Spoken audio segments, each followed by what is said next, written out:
If we're talking about rare syndromes and disorders, we need to talk about one, Nance Horan syndrome. Its discovery and set of symptoms is unique, and genomics had a big part in finding out more about it. Let's start in 1974. Here we have Margaret B. Horan, Australian pediatrician. While working with patients, she began to notice a unique set of symptoms that appear together, like cataracts, screw-like teeth, and intellectual disability. Surprisingly enough, she also noticed that these symptoms also appeared together more severely and more often in boys. In America, some very similar results were being found. Geneticist and internist Walter E. Nance saw his results and expanded them from children to also the families. Despite confidently linking symptoms of what would become Nance Horan syndrome, he knew that since it appeared in families, it had to be inherited through genes somehow.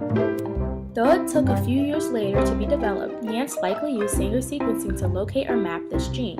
Samples of DNA are treated with a primer that causes nucleotides or building blocks to elongate the sequence.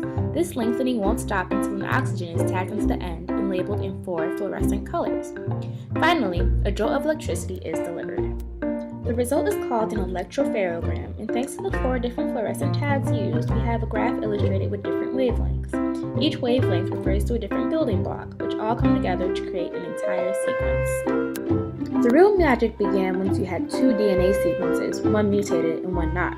To compare them, you had to align, annotate, and finally get to work.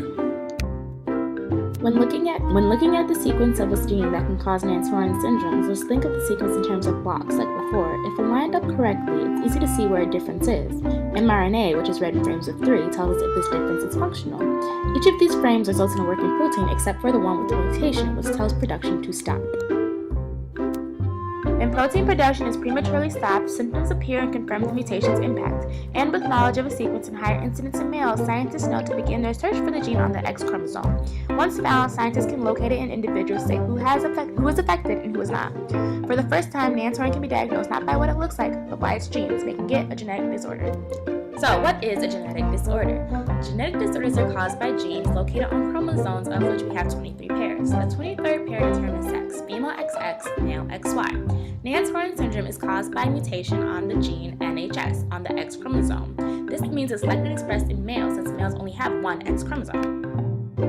This doesn't mean that it's all good in the female neighborhood, as mom can be a carrier, meaning that she has one gene that's mutated and one that's not. Normally, the non-mutated is dominant and protects her against the disorder, but this can't be said for her family, as dad is the only with unaffected X chromosomes, while mom can pass down affected or non-affected, leaving it up to chance to have a carrier daughter or affected son.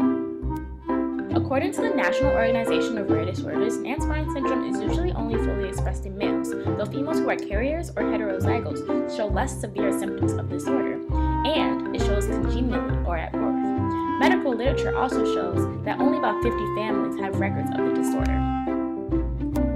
Sometimes genomicists use animals to demonstrate mutational effect. With Nance Horan, scientists know to look on the X chromosome for a gene similar to NHS. Mice have an area called XCAP. Scientists create a library containing all the sequences in this area, and one gene within it can have a random insertion. A technique called PCR makes copies of this mutation, and like humans with mutated NHS, these mice get cataracts.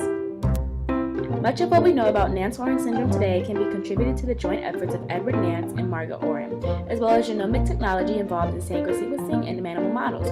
Cataracts, screw-like teeth, and intellectual disability, as well as X-linked inheritance and unequal symptom expression are characteristic of Nance Horan. There's much left to be discovered about Nance Horan syndrome, but the boom in support for genomics is bound to be a helpful player in uncovering all there is to know about this genetic disease. Created using Powtoon.